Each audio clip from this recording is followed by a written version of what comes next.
Alright, now I'm going to show you how it's possible to make a squeezy bottle for those people that have poor modulation of the force they use in their hands. Sometimes that's due to sensory deficits. Sometimes it's just not being able to understand how excessive force is.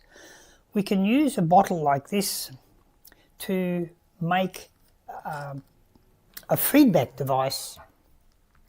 The critical things is that we need to make a hole in the lid of the bottle that is not larger than the tubing we're going to put into that. So it actually needs to be a very, very tight hole that doesn't have doesn't allow any air to move in between the tubing and the lid. Now I have a little screwdriver here that actually has a screw fitting on the end of it. So this is a possibility to use this, or you could also use just a drill bit to be able to do this. So I'm just going to screw this into the lid, taking care not to make too large a hole.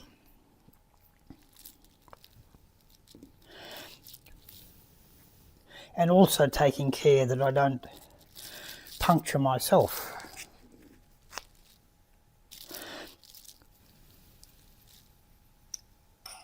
Now that hole is still too small to fit the tubing into, so I need to make it a bit larger. So here I have a Phillips head screwdriver, which will help to bore out a slightly larger hole.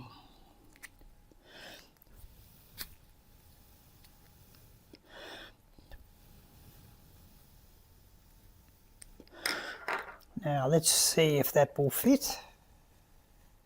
Not quite. So now I have a screwdriver which gives me slightly larger diameter to work with.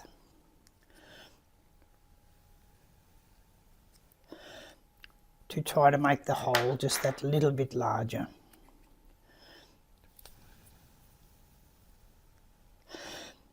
It doesn't matter if the hole squeezes the tubing a little bit.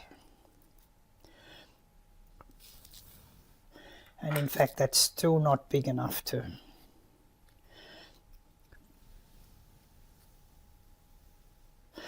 So it can be a little bit fiddly, and sometimes a drill bit is the easiest way to do this.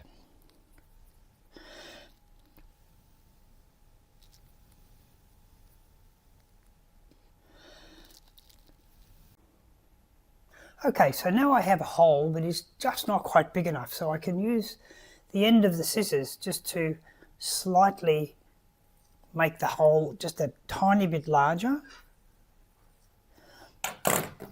and then put the tubing through.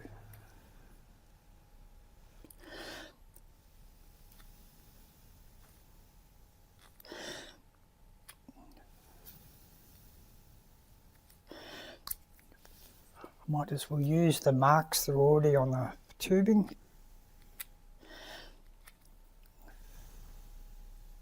So now I have a very snug fit for the water.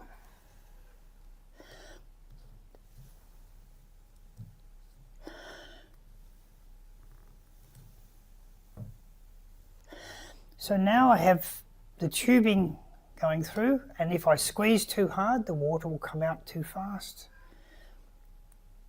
And now I have a device that gives me immediate feedback about how much I'm pushing